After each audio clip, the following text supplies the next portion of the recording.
Hello दोस्तों, नमस्कार। स्वागत करता हूं आपका अपना YouTube channel Narayan academy family में। तो मेरे प्यारे स्टूडेंट सभी लोग अच्छे होंगे, स्वस्थ होंगे और घर पर बैठे होंगे। लॉकडाउन सीरीज में आपको पता है कि हमने भारतीय संविधान की सीरीज स्टार्ट की है। मौलिक अधिकार है जहाँ हम बात करने वाले हैं जो हर भारतीयों के अधिकार हैं। अगर कोई भी व्यक्ति अधिकारों के बारे में नहीं जानता है तो मेरा ये 20 मिनट का वीडियो आप अच्छे से सुनना, अच्छे से देखना। आप अपने अधिकार के प्रति जान जाओगे कि हमें संविधान में लिखित में क्या अधिकार दे रखे हैं और उनके बारे में आपको मैं पूरी की पूरी जानकारी देने वाला हूं। अगर आपको हमारा वीडियो अच्छा लगे तो हमारा सपोर्ट करें, ज़्यादा से ज़्यादा सब्सक्राइब करें, लाइक करें और शेयर करें, अपने दोस्तों को भी बताएं। लेकिन आज का जो टॉपिक है वो मौलिक अधिकारों के बारे में बात है। कंपटीशन में तो क्वेश्चन आते ही आते हैं, रेलवे, पुलिस, पटवारी, एसआई में, लेकिन हमारे रियल लाइफ से संबंधित टॉपिक है, इसलिए आप इसको बड़े ध्यान से और अच्छे से देखना। मौलिक अधिकार को इंग्लिश में फंडामेंटल राइट्स बोलते हैं, जो अनुच्छेद 12 से 35 में दिए गए हैं। बात कर लेते हैं मौलिक अधिकारों के बारे में। तो ये संविधान के भाग 3 में, कौन से भाग में? भाग 3 में आर्टिकल को अनुच्छेद बोलते हैं। अनुच्छेद 12 से 35 मौलिक अधिकारों का उल्लेख किया गया। कितने प्रकार के मौलिक अधिकार हैं? तो समानता का अधिकार जो अनुच्छेद 14 से 18 चलता है। फिर इसके बाद में स्वतंत्रता का अधिकार जो अनुच्छेद 19 से 22 चलता है। फिर शोषण के विरुद्ध अधिकार जो आपका 23 से 24 अनुच्छेद चलता है। फिर धार्मिक स्वतंत्रता का अधिकार जो 25 से 28 चलता है। फिर संस्कृति व शिक्षा संबंधित अधिकार जो आपका 29 से 30 चलता है। और संवैधानिक उपचारों का अधिकार जो आपके अनुच्छेद 32 में दे रखा है। तो पूरा का पूरा डिटेल से हम जानकारी ले लेते हैं इनके बारे में। ये तो मैंने आपको बता दिया, याद भी करवाऊंगा मेरे प्यारे स्टूडेंट। तो अब एक ट्रिक में भी इसको जान लेते हैं कि समस्त शोध संस्कृति के उपचार, समस्त शोध संस्कृति के उपचार। तो 12 से लेकर 35 तक पूरा का पूरा कंप्लीट होता है। समता और समानता का अधिकार अनुच्छेद 14 से अनुच्छेद 18 है। सम का मतलब क्या होता है? समानता और समता का अधिकार।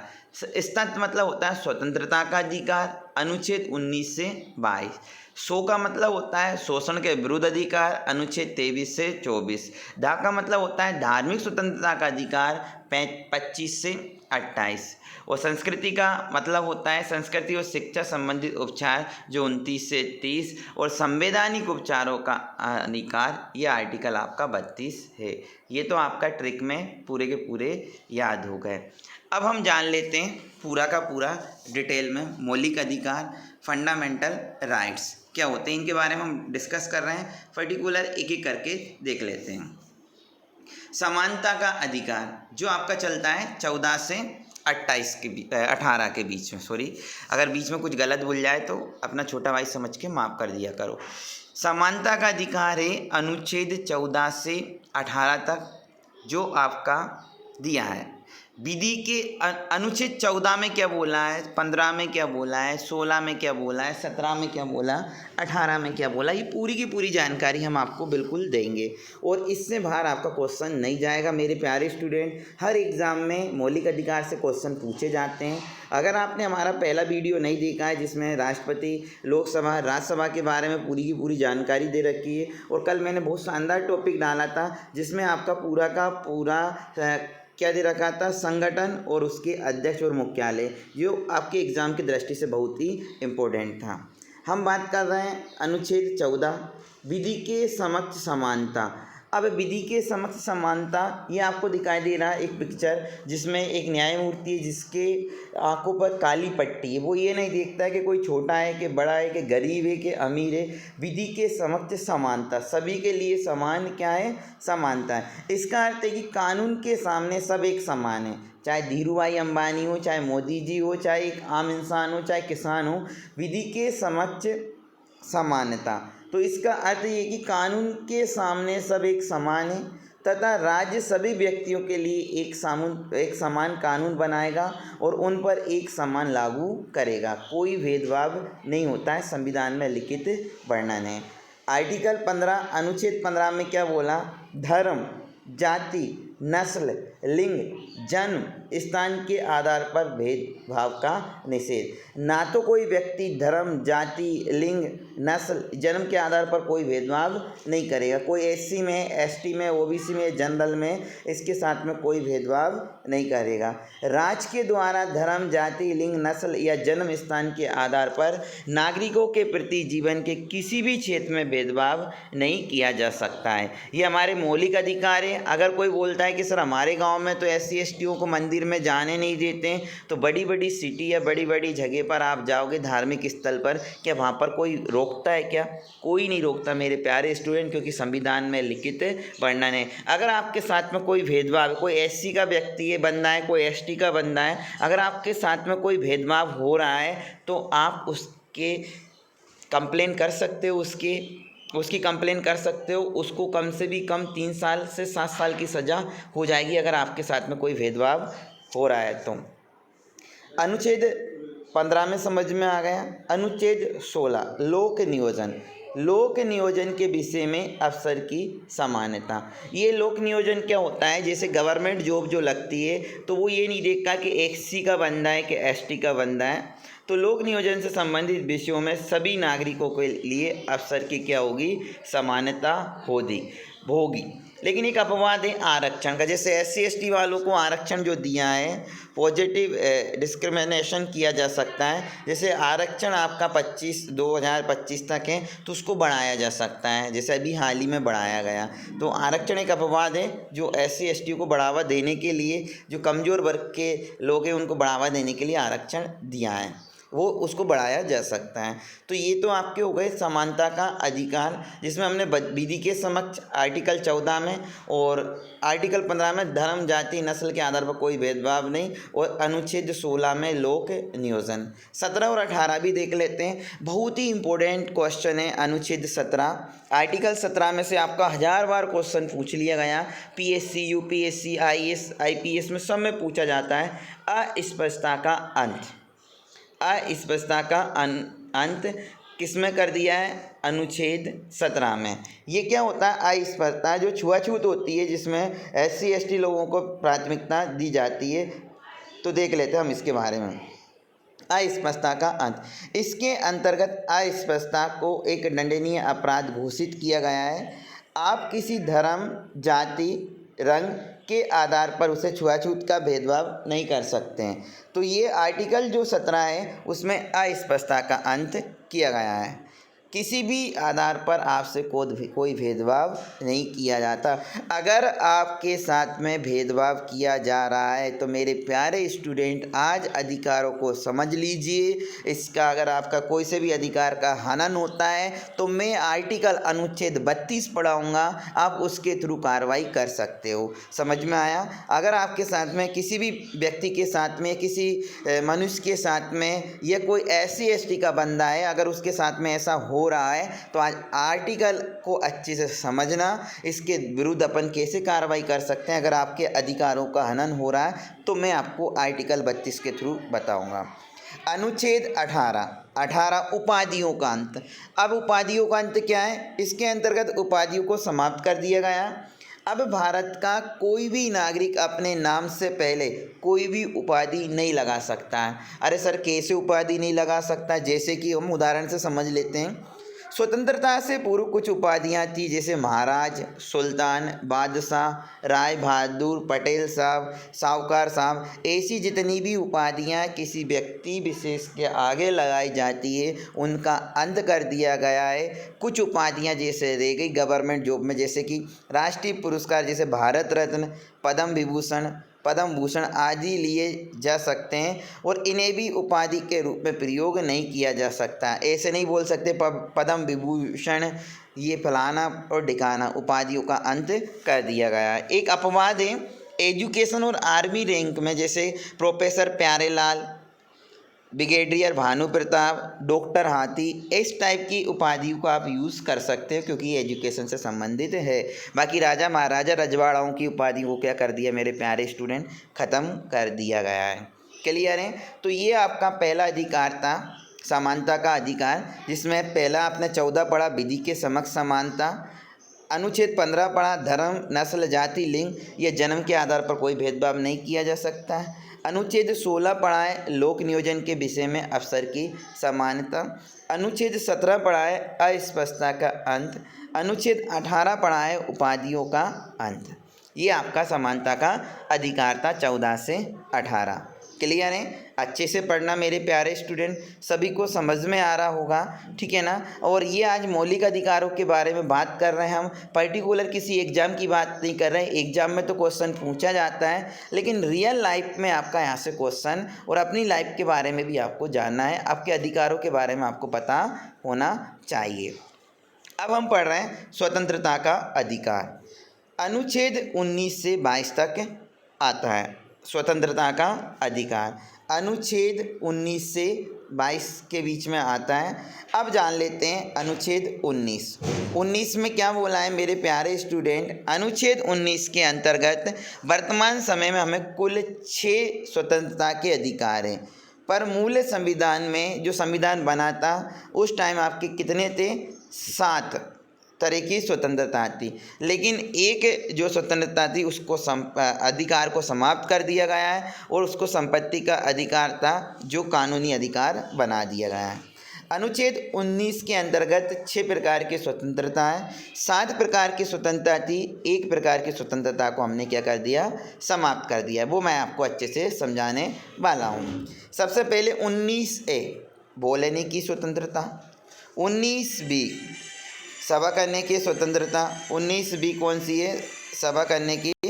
19B सभा करने की स्वतंत्रता। 19C संगठन बनाने की स्वतंत्रता। 19D देश के कहीं पर भी आवागमन करने की स्वतंत्रता। 19E किसी भी क्षेत्र में निवास करने और बसने की स्वतंत्रता। और 19 जो F है मेरे प्यारे स्टूडेंट, इसको स्वतंत्रता के अधिकार में से हटा दिया गया, संपत्ति का अधिकार, संपत्ति का, इसको मैं आपको बताने वाला हूँ। और 19G व्यापार करने की स्वतंत्रता। एक बार और अच्छे से समझ लेते हैं। देखो ऐसे याद करना, ABCDEFG एफ को हटा दिया गया, ठीक है ना। फॉल्स मतलब जो होता है गलत, उसको हटा दिया गया। याद कैसे करेंगे? देखो पहले बोलेंगे, बोलते कब है? जब सभा होती है।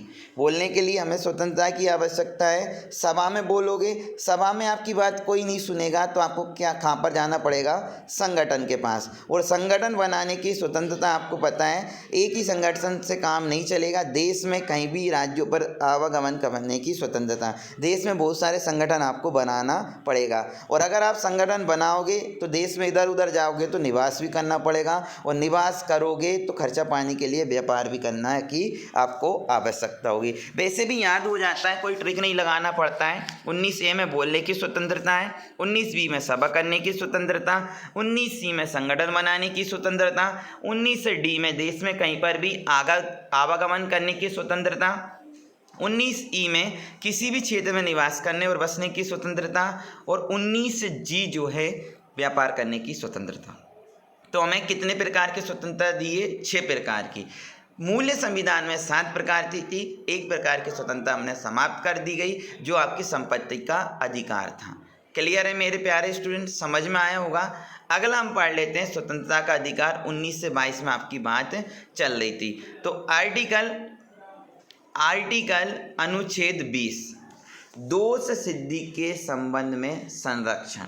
दोष सिद्धि के संबंध में संरक्षण। अब ये क्या होता है? तो सुनो, इसके अंतर्गत 3 प्रकार की स्वतंत्रता का वर्णन है। किसके अंतर्गत? अनुच्छेद 20 के अंतर्गत। सबसे पहला है, एक अपराध की एक सजा होगी। अगर कोई व्यक्ति अपराध कर लेता है, जैसे किसी ने क्राइम कर लिया, मर्डर कर दिया, तो उसको एक ही बार सजा होगी। दूसरा है, अपराध करते समय जो कानून बना है उसी के तहत सजा होगी। जैसे कि आज 2020 चल रहा है, 2020 के तहत अगर किसी व्यक्ति का धारा कोई सी भी लग गई, उसमें अगर अपराध वो दिया है, तो 2021 चला, 2021 में जो कानून है उसी के तहत सज़ा सुनाई जाएगी। और खुद के खिलाफ गवाही करने के लिए बाध्य नहीं किया जा सकता है। कैसे मेरे प्यारे स्टूडेंट? किसी भी व्यक्ति को ज़बरदस्ती उसके खिलाफ ज़बरदस्ती गवाही नहीं दी जा सकती। तो दोष सिद्धि के संबंध में संरक्षण ये आर्टिकल 20 में बोला है। अनुच्छेद 21 बहुत ही इंपॉर्टेंट है मेरे प्यारे स्टूडेंट, ये एग्जाम की दृष्टि से। प्राण एवं दैहिक स्वतंत्रता। आप एक समाज के प्राणी हो और आप अपनी जिंदगी मतलब आप आत्महत्या भी करते हो, वो आप अपनी मर्जी से नहीं कर सकते हो। आपको जीने में मरने की स्वतंत्रता, जीने में मरने की स्वतंत्रता नहीं दी उन्होंने। प्राण एवं दैहिक स्वतंत्रता जान लेते हैं। इसके अंतर्गत सभी व्यक्तियों को कानूनी सीमा के अंदर जीवन जीने का अधिकार है। किसी भी व्यक्ति से जीवन जीने का अधिकार नहीं छीना जा सकता है। मेरे प्यारे स्टूडेंट, जैसे कि आप ट्रेन के नीचे आने की कोशिश करते हो, आत्महत्या करने की कोशिश करते हो, तो आत्महत्या करने के बाद में अगर आपके प्राण बच जाते तो कानूनी के अधिकार है कि वो आपको गिरफ्तार कर सकते हो और आपको कार्रवाई कर सकते हो, क्योंकि आपको प्राण एवं दैहिक स्वतंत्रता दे रखी है, मानने की स्वतंत्रता आपको नहीं दी है। अब बात कर लेते हैं अनुच्छेद 21A, शिक्षा का अधिकार। बहुत ही इम्पोर्टेंट है। 46वें संविधान संशोधन 2002 के अंतर्गत 46वें संविधान संशोधन 2002 के अंतर्गत 6 से 14 वर्ष की आयु के समस्त बच्चों के लिए शिक्षा निःशुल्क और अनिवार्य करने का प्रावधान जोड़ा गया है। बहुत ही इम्पोर्टेंट है। 21A में शिक्षा का अधिकार दिया गया है। 46वें संविधान संशोधन 2002 के अंतर्गत 6 से 14 वर्ष की आयु के समस्त बच्चों के लिए शिक्षा निःशुल्क और अनिवार्य करने का प्रावधान जोड़ा गया है। तो बात कर लेते हैं आर्टिकल आपका ये हो गया स्वतंत्रता का अधिकार 19 से 22 के बीच में। एक बार और रिवीजन कर लेते हैं। 19 से 22 स्वतंत्रता का अधिकार हमने पढ़ ही लिया। इसमें आपका संपत्ति का अधिकार हटा दिया गया और 300A में कानूनी अधिकार इसको बना दिया गया। ठीक है, आगे बढ़ते हैं। अनुच्छेद 22 गिरफ्तारी के संरक्षण में। तो मेरे प्यारे स्टूडेंट, बहुत सारे लोग ऐसे होते हैं गांव क्षेत्र में, तो उनके लिए बहुत ही इंपॉर्टेंट टॉपिक है, उनके लिए बहुत ही शानदार इंफॉर्मेशन है। गिरफ्तारी के संरक्षण, जैसे थाने में किसी को 12-12 24-24 घंटे के लिए थाने में बूझ के रखा जाता है। तो अगर आप शिक्षित है और आपको अपने अधिकार के बारे में पता नहीं है, तो मैं आज आपको पूरे के पूरे अधिकार बताने वाला हूँ। आर्टिकल अनुच्छेद 22 में क्या बोला है, अच्छे से सुनिए इसको और अपने पड़ोसी रिश्तेदारों को भी बताइए। अपराध के बाद या दंडात्मक निरोध, हिरासत में लेने का कारण बताना होगा। अगर कोई आपको पुलिस वाला पकड़ने आता है तो आप उससे पूछ सकते हो, भैया मुझे हिरासत में लेने का कारण बताना होगा। 24 घंटे के अंदर दंडाधिकारी के समक्ष पेश करना पड़ेगा और अपने पसंद के वकील से सलाह लेने का अधिकार है। ये अपराध अगर आपने नहीं किया है और आपको जबरन में कोई पुलिस उठा के ले जा रही है तो आप बोल सकते हो अनुच्छेद 22 के अंतर्गत, भैया पुलिस वाले से बोलो मुझे स्वतंत्रता है कि मुझे क्यों गिरफ्तार किया जा रहा है, मुझे गिरफ्तारी का कारण बताओ। अगर वो गिरफ्तारी का कारण नहीं बताता है तो आप उसके विरुद्ध कार्रवाई कर सकते हो। क्लियर है। अपराध के पहले निवारक निरोध कानून के अंतर्गत किसी व्यक्ति को अपराध करने से पहले भी गिरफ्तार किया जा सकता है। वारंट दिखाने की कोई ज़रूरत नहीं है। ऐसे व्यक्ति को बिना दंडाधिकारी के समक्ष पेश किए 3 महीने तक जेल में रखा जा सकता है। ये निवारक निरोध है। अपराध के पहले का निवारक निरोधक कानून के अंतर्गत किसी व्यक्ति को अपराध करने से पहले भी गिरफ्तार किया जा सकता है। इसके अंतर्गत ये आपको बताना, और अपराध के बाद ये आपकी पूरी प्रक्रिया है। अब आप आ जाओ शोषण के विरुद्ध अधिकार। शोषण के विरुद्ध अधिकार जो दे रखे मेरे प्यारे स्टूडेंट, अच्छे से समझना। शोषण के विरुद्ध अधिकार 23 और 24 दे रखा है। 23 और 24 दे रखा है। मानव के आर्टिकल 23 में क्या बोला है, मानव के दुर्व्यापार और बंधुआ मजदूरी पर प्रतिबंध। बंधुआ मजदूरी पर प्रतिबंध, इसके अंतर्गत किसी व्यक्ति को खरीद बिक्री नहीं की जा सकती और ना ही उससे ज़बरदस्ती मजदूरी करवाई जा सकती है। इसका उल्लंघन करना एक दंडनीय अपराध है। तो मेरे प्यारे स्टूडेंट, जहाँ पर कोई मजदूर लगा रहता है, जिसको हम गांव में बोलते हैं हाड़ी लगा रहता है, तो उससे कोई ज़बरदस्ती आप क्या नहीं करवा सकते, मजदूरी नहीं करवा सकते हो, जिसको बंधुआ मजदूरी बोलते हैं। उसके ब्याज के ऊपर ब्याज लगा के बोलता है तेरा इतना ब्याज हो गया और इतना तुझे मेरा यहाँ बंधुआ मजदूर बन के रहना पड़ेगा। अगर वो मजदूर चाहे तो उसके जो साहूकार है या उसका जो मालिक है उसके विरुद्ध भी कार्रवाई कर सकता है और वो क्या रह सकता है, खुल्लम खुल्ला रह सकता है। ठीक है ना। तो जबरदस्ती किसी से भी मजदूरी नहीं करवा जा सकती, क्योंकि अनुच्छेद 23 में बोला है बंधुआ मजदूरी पर क्या है, प्रतिबंध, अगर आप पढ़े लिखे हो तो। अनुच्छेद 24, आर्टिकल 24 के बारे में बात कर लेते हैं, बाल नियोजन पर प्रतिबंध। तो मेरे प्यारे स्टूडेंट, ये बहुत ही इंपॉर्टेंट है। बाल नियोजन पर प्रतिबंध, 14 वर्ष के से कम आयु वाले किसी भी बच्चे को कारखाना, खदानों, अन्य जोखिम भरे काम पर नियुक्त नहीं किया जा सकता है।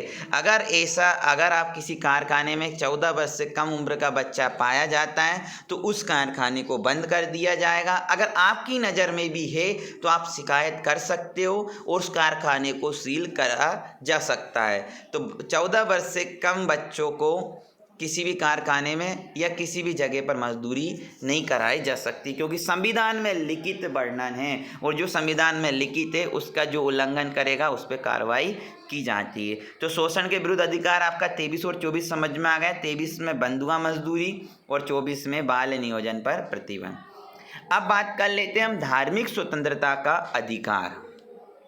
तो मेरे प्यारे स्टूडेंट, ये बहुत ही इम्पोर्टेंट है, क्योंकि हमारा जो भारत है एक स्वतंत्र भारत है जिसमें सभी धर्म के लोग रहते हैं, जिसमें सभी धर्म के साथ में कोई भेदभाव नहीं किया जा सकता है। क्योंकि भारत एक, आप प्रस्तावना पढ़ोगे, हम भारत के लोग भारत को एक संपूर्ण प्रभुत्व संपन्न समाजवाद पंथ निरपेक्ष बनाने के लिए, तो प्रस्तावना में पूरा का पूरा उल्लेख आपको दे रखा है। तो हम बात कर लेते हैं, मैं आपको प्रस्तावना बहुत अच्छे से समझाऊंगा। धार्मिक स्वतंत्रता का अधिकार, हमारे जो भारत में हिंदू, मुस्लिम, जैन, ईसाई, सिख सभी धर्म के लोग रहते हैं। तो आर्टिकल उनके लिए 25 से सुन लो, अंतःकरण की धार्मिक रीति रिवाज मनाने और धर्म का प्रसार करने की क्या है, प्रचार प्रसार करने की क्या है, स्वतंत्रता। इसके अंतर्गत कोई भी व्यक्ति किसी भी धर्म को मान सकता है, उसके रीति रिवाज को मान सकता है और धर्म प्रचार प्रसार भी कर सकता है। जैसे कि आपको पता है ताजिया निकलते हैं, ईद मनाई जाती है, होली मनाई जाती है, क्रिश्चियन धर्म में आपका बहुत सारे त्यौहार मनाए जाते हैं, गुरुद्वारे में भी बहुत सारे त्यौहार। तो हर धर्म के व्यक्ति को हर तरीके की स्वतंत्रता हमारे भारत देश में है, क्योंकि संविधान में लिखित वर्णन है। कौन से अनुच्छेद में? 25 में। मेरे प्यारे स्टूडेंट, समझ में आया आपको? चलो, धार्मिक स्वतंत्रता का अधिकार 25 आपने पढ़ लिया। इसके बाद में हम आ जाते हैं 26, धार्मिक कार्यों के प्रबंध के स्वतंत्रता। तो धार्मिक कार्य भी कर सकते हैं, ठीक है ना। इसके अंतर्गत कोई भी व्यक्ति अपने धर्म के लिए संस्थाओं की स्थापना और कानूनी रूप से धार्मिक संपत्ति का अर्जन, स्वामित्व व प्रशासन करने का अधिकार है। क्या अधिकार है? जैसे कि आपने जब किसी मंदिर में जाते हो तो दान पेटी लिखी रहती है, दान पेटी वहाँ पर होती है, तो उसमें टैक्स वगैरह कुछ भी नहीं देना रहता है, क्योंकि वो उसका जो पैसा आता है उसी धर्म में या उसी मंदिर में लगाया जाता है, ठीक है। धार्मिक कार्यों के प्रबंध में स्वतंत्रता। 27 में देख लो, 27 में दे दिया टैक्स का, उन्होंने बता ही दिया। आगे क्यों बढ़ रहे हो सर? धार्मिक कार्य के लिए धन कर मुक्त, टैक्स फ्री है, ठीक है ना। राज्य किसी भी व्यक्ति को ऐसे कर देने के लिए बाध्य नहीं कर सकता है जिसकी आय किसी विशेष धर्म अथवा धार्मिक संप्रदाय की उन्नति या पोषण के लिए व्यय की गई हो। तो मतलब आर्टिकल 27 में बोला है कोई भी मंदिर टैक्स या कोई भी धर्म या किसी भी धार्मिक संस्था वो टैक्स फ्री है। समझ में आ गया? अब अनुच्छेद 28, सरकारी खर्च से चलने वाले संस्थान में धार्मिक शिक्षा नहीं दी जा सकती है। तो सरकारी खर्च से चलने वाले संस्थान में धार्मिक शिक्षा नहीं दी जा सकती है, यह आर्टिकल 28 में बोला है। समझ में आ गया? गवर्नमेंट के द्वारा अगर कोई धर्म या संस्थान है तो उसमें धार्मिक शिक्षा नहीं दी जा सकती। और अगर आप अपने धर्म में अपने पैसे से या किसी संस्था विशेष से कमेटी बनाकर अगर कुछ करें तो कर सकते हो। इसके अंतर्गत सरकारी खर्च से चलने वाली किसी भी शिक्षण संस्थान में कोई धार्मिक शिक्षा नहीं दी जाएगी। ऐसे शिक्षण संस्थान अपने विद्यार्थियों को किसी धार्मिक अनुष्ठान में भाग लेने या किसी धर्म उपदेश को जबरदस्ती सुनने हेतु बाध्य नहीं कर सकते, ठीक है। समझ में आ गया पूरा का पूरा? अब बात कर लेते हैं संस्कृति एवं शिक्षा संबंधित अधिकार। संस्कृति एवं शिक्षा संबंधित अधिकार जो अनुच्छेद 29 से 30 के अंतर्गत आते हैं, बहुत ही इम्पोर्टेंट है। अब देखो अनुच्छेद 29 क्या बोला है? अल्पसंख्यक वर्गों के हितों का संरक्षण। इसके अंतर्गत कोई भी अल्पसंख्यक वर्ग अपनी भाषा, लिपि, संस्कृति को सुरक्षित रख सकता है और केवल भाषा, जाति, धर्म के आधार पर उसे किसी भी शिक्षण संस्था में प्रवेश करने से नहीं रोका जा सकता है। अब मैंने आपको पहले ही बोला मेरे प्यारे स्टूडेंट, हमारा भारत जो है एक स्वतंत्र देश है, ठीक है, जिसमें सभी धर्म के लोग रहते हैं। अगर कुछ धर्म ऐसे हैं जो बहुत नाम मात्र के हैं तो उनको भी संरक्षण दिया गया है। उसको किसी भी धर्म में जाने की व्यवस्था है, कहीं पर भी पढ़ सकता है, कहीं पर भी वो अपना काम कर सकता है। ये आपके आर्टिकल 29 में बोला है। 30 की बात कर लेते हैं। अल्पसंख्यक वर्गों को अपने शिक्षा संस्थान की स्थापना और प्रशासन करने का अधिकार है। तो उनको ये नहीं कि भैया तुम कम लोग हो तो हमारी धर्म में आ जाओ, ऐसे बाध्य नहीं किया जा सकता। कम संख्याओं में भी जो लोग हैं वो अपना भी धर्म स्थापित कर सकते हैं, अपना मंदिर बना सकते हैं, अपना कुछ भी कर सकते हैं। समझ में आ गया? तो दो जो है संस्कृति और शिक्षा संबंधी अधिकार, अनुच्छेद 29 और 30, जिसमें अल्पसंख्यकों के बारे में बोला है। मदरसा, संस्कृत विद्यालय कुछ भी स्थापना कर सकते हैं। अब मेरे प्यारे स्टूडेंट, ये जो अधिकार आपने पढ़े हैं पूरे के पूरे अधिकार हैं। अगर किसी भी अधिकार का आपका हनन होता है या कोई आपकी बात नहीं मानता है या आपके अधिकारों का हनन कर रहा है, आपको मंदिर में जाने से रोक रहा, आपको स्कूल में जाने से रोक रहा, तो उस सब का बाप आ गया संवैधानिक उपचारों का अधिकार, अनुच्छेद 32। बहुत ही इम्पोर्टेंट है मेरे प्यारे स्टूडेंट, ये आपको पता होना चाहिए। आर्टिकल 32 क्या है? 32 बता दो। तो संवैधानिक उपचारों के अधिकार को डॉक्टर भीमराव अंबेडकर ने संविधान का हृदय और आत्मा कहा है। तो मेरे प्यारे स्टूडेंट, 1000 बार क्वेश्चन पूछ लिया आपका एग्जाम में, NTPC, group D, RRB, railway, police, patwari, PSC, UPSC में आपका 1000 बार क्वेश्चन आ गया कि संवैधानिक उपचारों के अधिकार को डॉक्टर भीमराव अंबेडकर ने संविधान का हृदय और आत्मा कहा गया। तो हृदय और आत्मा भीमराव अंबेडकर जी ने किसको कहा है? संवैधानिक उपचारों के अधिकार को, जो अनुच्छेद 32 में है। Heart and soul of Indian constitution, अनुच्छेद 32। इसे मूल अधिकारों का संरक्षण कहा जाता है, क्योंकि अगर आपके मौलिक अधिकारों का हनन होता है और तो आप सीधा सुप्रीम कोर्ट जा सकते हो, ना ही तो सेशन कोर्ट, हाई कोर्ट, कहीं पर भी जाने की ज़रूरत नहीं, डायरेक्ट आप कहाँ जा सकते हो? Supreme court. और सुप्रीम कोर्ट किसके थ्रू जा सकते हो? आर्टिकल 32, संवैधानिक उपचारों के अधिकार को डॉक्टर भीमराव अंबेडकर जी ने क्या बोला? संविधान का हृदय और आत्मा का है। समझ में आया प्यारे स्टूडेंट? क्लियर है? अब ये क्या है, इसके बारे में जान सकते हैं कि सुप्रीम कोर्ट मूल अधिकारों को सुरक्षित करने के लिए रिट जारी करता है। और ये रिट जो है ना प्यारे स्टूडेंट, ये रिट आपकी 5 प्रकार की रिट हैं। बंदी प्रत्यक्षीकरण, जिसको इंग्लिश में भी बोलते हैं हैबिस कार्पस, परमादेश वेंडामस, और अधिकार प्रक्षरण क्यू वारंटो, प्रतिषेध और उत्प्रेषण।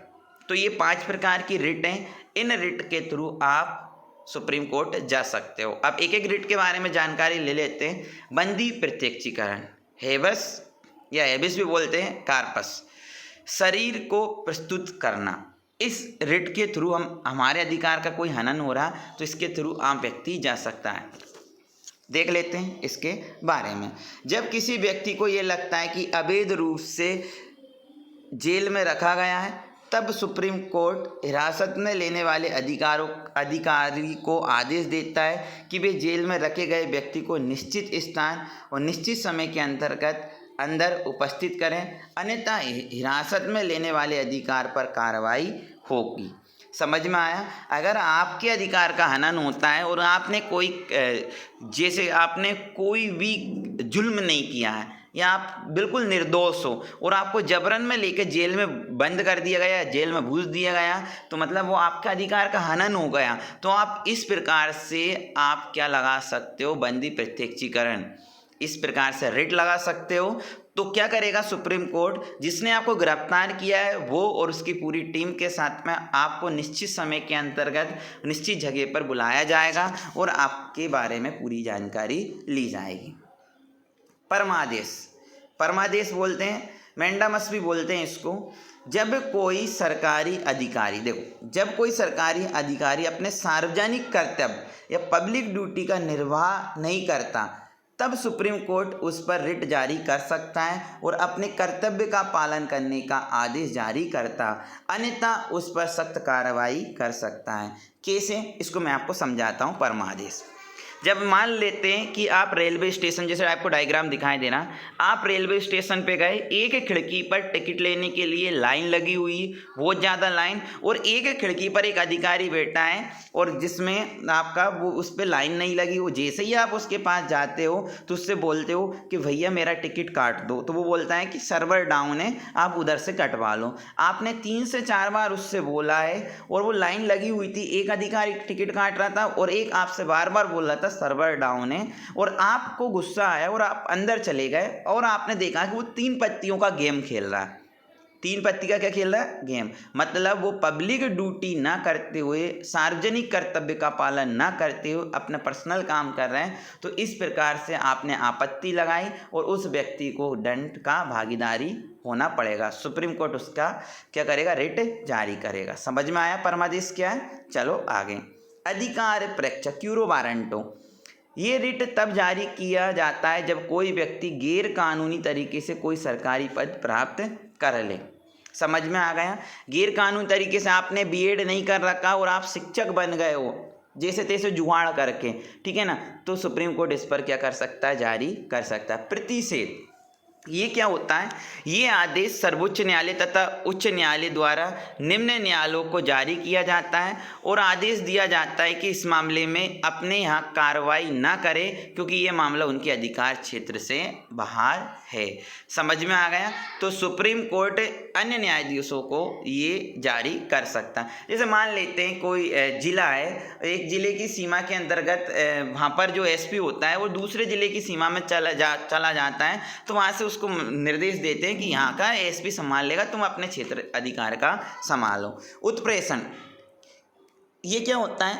इसके अंतर्गत अधीनस्थ न्यायालय जहाँ पर मुकदमा चल रहा है उससे वरिष्ठ न्यायालय उसे आदेश दे सकता है कि उस मुकदमे को तुरंत लंबित करके वरिष्ठ न्यायालय के पास भेजे। अगर कोई न्यायालय में पेंडिंग पड़ा हुआ है तो उससे अधीनस्थ जो न्यायालय है उसको वो आदेश दे सकता है। तो ये 5 प्रकार की रिट थी मेरे प्यारे स्टूडेंट, और ये मौलिक अधिकारों के बारे में पूरी की पूरी जानकारी मैंने आपको दे दी। तो आपको मेरी जानकारी अच्छी लगी होगी, और ये टॉपिक जो है मेरे प्यारे स्टूडेंट कंपटीशन एग्जाम में आपका 1, 2, 3, 4, 5 नंबर का भी पूछ लिया जाता है। तो ये पूरे के पूरे मौलिक अधिकार थे, और मौलिक अधिकार का अगर हनन होता है तो संवैधानिक उपचारों की आत्मा भीमराव अंबेडकर ने बोला है अनुच्छेद 32 को, उसके थ्रू आप 5 प्रकार के रिट दी गई है, तो वो 5 प्रकार के रिट आपके लिए काम करेगी। तो मौलिक अधिकार थे समता और समानता का अधिकार अनुच्छेद 14 से 18, स्वतंत्रता का अधिकार 19 से 22, शोषण के विरुद्ध अधिकार 23 से 24, धार्मिक स्वतंत्रता का अधिकार 25 से 28, संस्कृति और शिक्षा का संबंधित अधिकार 29 से 30, और संवैधानिक उपचारों का अधिकार अनुच्छेद 32। तो मेरे प्यारे स्टूडेंट, आप अगर भारत में रह रहे हो, आप भारत के नागरिक हो, तो आप अपने अधिकारों का आपको पता होना चाहिए, और हर व्यक्ति को अपने अधिकार के बारे में पता होना चाहिए। इसलिए इस वीडियो को ज़्यादा से ज़्यादा शेयर करना, सब्सक्राइब करना, और अपने दोस्तों और अपने फैमिली मेम्बर्स को सबको इनके बारे में बताना अगर जानकारी नहीं है। तो ठीक है दोस्तों, मिलते हैं नेक्स्ट वीडियो में। Thank you. जय हिंद, जय भारत मेरे प्यारे स्टूडेंट।